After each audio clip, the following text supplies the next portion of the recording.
rapat ini langsung di. Kata-kata dulu dari Bang Reden karena baru pertama kali. Oh iya, Seperti Bang Timnas kemarin. Oke, kalau begitu saya tutup dulu kata sambutan Nah, saya. Abang mungkin udah dengar-dengar lah ya, udah pernah juga. Ya, Kata-kata dulu. sekian dari saya. Wabillahi taufiq wal hidayah. Wassalamualaikum warahmatullahi wabarakatuh. Faktual News 77, Bang Johan ya. Assalamualaikum warahmatullahi wabarakatuh dan selamat malam. Salam kebajikan, Om Swastiastu, Namo Buddhaya, Shalom. Hukum ini kami mau dengar pendapatnya gitu ya. Pendapatnya satu dengan yang lain tentu pasti akan ada sedikit deviasi atau perbedaan, tetapi yang persamaan ini yang kita mau cari titik simpulnya di mana, itu nanti yang kita akan tuangkan ke dalam beberapa nuturan rapat untuk kita kemudian jadikan sebagai suatu kesimpulan secara khusus dalam permohonan yang mau kita sampaikan pada di DPRI ya, DPRI. Jadi kami bekerja dua fase, dua step ya. Pertama itu kami berdiskusi panjang lebar dulu dengan tim-tim pakar hukum ya, praktisi hukum untuk mendapatkan esensi masing-masing pendapat, masing-masing narasi supaya kami benar-benar settle fix dengan apa yang masuk ke dalam ranah hukumnya yang adalah gugatan-gugatan kita, permohonan-permohonan kita supaya benar-benar sinkron, klop. Nanti kemudian kita akan bicara teknis pada saat implementasi hari-hanya. Nah, itu mungkin bicara dengan koordinator wilayah, bicara dengan koordinator bidang, dan lain sebagainya, supaya benar-benar bisa berlangsung dengan baik ya. Berlangsung dengan baik. Nah, itu tadi yang saya mungkin minta pendapat dari Bapak-Bapak. Yang kedua itu adalah, ini yang masih dispute juga, mengenai surat ke DPR RI, Bang. Ada yang mengatakan surat permohonan aksi damai plus dengan pemberitahuan aksi damai plus dengan permohonannya atau tuntutannya dimasukin ke dalam nih, atau hanya memberitahukan bahwa kami mau mengadakan aksi damai dan setelah itu nanti tuntutan ataupun isi daripada itu disampaikan terpisah, atau digabung atau dipisah gitu ya, digabung atau dipisah. Ada yang bilang digabung, ada yang bilang dipisah. Nah, itu kita tampung terus ya, itu yang kita tampung terus. Itu memang belum clear dalam di dalam benak saya.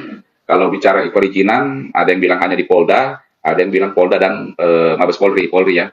Kalau memang nggak ketemu ya udah kita dorongin dua-duanya aja kan, nggak ada masalah gitu. Itu yang memang masih menjadi poin yang saya tampung untuk kemudian kita finalkan nanti ya. Nah, ini sedikit bicara tentang kalau orang demo sih bahasanya tuntutannya kami menuntut Tritura, tapi Bang Firdaus sampaikan permohonan ya. Saya ulang lagi ke Bang Reden biar bisa nangkap karena baru pertama, atau mungkin sudah dengar dari Bang Yamin ya. Bang Yamin juga malam itu hadir ya. Bang Firdaus semalam ada 7 tuntutan atau 7 permohonan yang kita sampaikan kepada tim DPR RI, Bang. Tetapi lebih kepada sebenarnya ini semuanya mengacu kepada institusi-institusi tertinggi dalam suatu proses kasus, pengusutan kasus sampai kepada putusan yang dalam hal ini akan berkorelasi dengan kasus Pina ini yang Abang jauh lebih paham, jauh lebih paham, tentu kepolisian, tertingginya Kapolri. Jadi kita meminta DPR RI itu untuk memanggil gitu ya Bang ya, Kepala Kejaksaan, Kepala Ketua MA, bahkan masuk kepada HAM, Kementerian HAM atau Komisi HAM, sehubungan dengan permintaan klarifikasi kasus ini. Nah, itu yang ada di benak kami dan sudah kita susun gitu. Kemudian berikutnya adanya ungkapan permintaan permohonan dari kami itu dari kita sehubungan dengan kewenangan presiden ya, dalam hal kewenangan prerogatif dalam hal memberikan intervensi langsung sehubungan dengan proses hukum ya.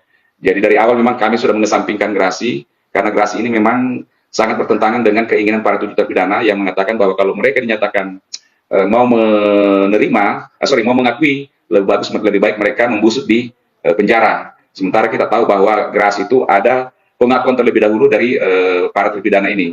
Nah, kemudian kita mengkerucut ke amnesti ataupun abolisi ya. Memang dari diskusi-diskusi ke ujung-ujung ini, apalagi 2 malam lalu itu lebih banyak mengarah atau mengkerucut kepada abolisi ya, yang disampaikan oleh Bang Firdaus. Cuman memang kemarin dalam diskusi kita, toh juga baik itu amnesti maupun abolisi, pihak yang berkepentingan langsung itu untuk mengajukan ini adalah PH-nya. 7 terpidana ini. Jadi kita itu sebenarnya adalah lebih bersifat dorongan moral, penekanan kepada DPR RI, juga kepada pemerintah, terlebih kepada Bapak Presiden supaya ada perhatian yang intens dan besar terhadap kasus ini. karena memang kita semua sama-sama meyakini, kecuali kalau Bang Reden mungkin punya pendapat nanti, bahwa 7 terpidana yang masih di dalam menjalani masa hukuman seumur hidup plus 1 yang sudah bebas murni ini, mereka adalah orang-orang yang tidak bersalah, anak bangsa yang tidak bersalah, yang jadi korban salah tangkap. Kemarin kita bahas panjang lebar bagaimana adanya kesalahan SOP dalam penangkapannya ya, Bang Firdaus dengan sangat lugasnya menyampaikan itu. Nah, ini yang kita mau bela sebenarnya ya, ini yang kita mau perjuangkan. Nah, itulah kenapa kami mau berjuang untuk melakukan aksi damai di depan DPR RI untuk meminta tanggapan, perhatian dari anggota DPR RI secara khususnya Komisi 3 di bidang hukum yang diketuai oleh Bapak Habibur Rahman.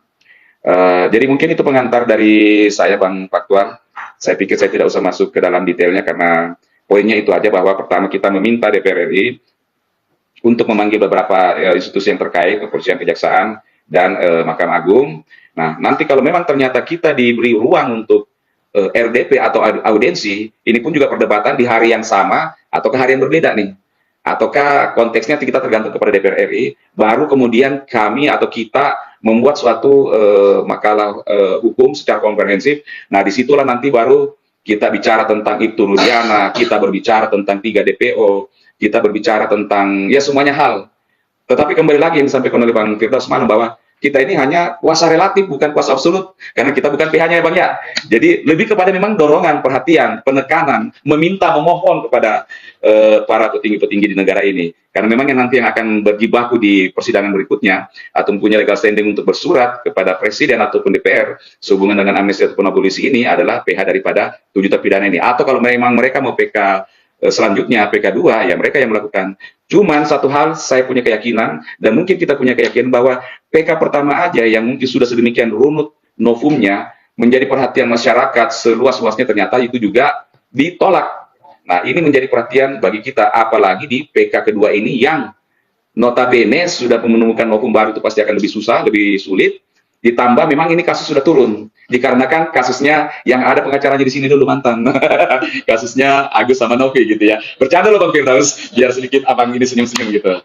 Ya, jadi itu mungkin pengantar tentang gerakan Gaskan ini secara konstruksinya, dasar-dasarnya dan apa yang digugatkan. Saat kita kirim itu nanti kita perlu bahas, kalau memang kita dikasih kesempatan buat beraudiensi, ataupun RDP, apapun bahasanya ya, kita perlu menyusun siapa teman-teman yang harus menjadi atau siap menjadi tim perunding, atau ya katakanlah kita gunakan bahasa tim perunding ya. Tim perunding, karena tim orasi sudah ada ya, kita sudah tentukan. Nah, tim perunding ini siapa, dan harus menguasai secara konstruktif alur hukumnya, sehingga dengan lugasnya bisa menjelaskan kepada tim di Komisi 3. Demikian Bang Faktor.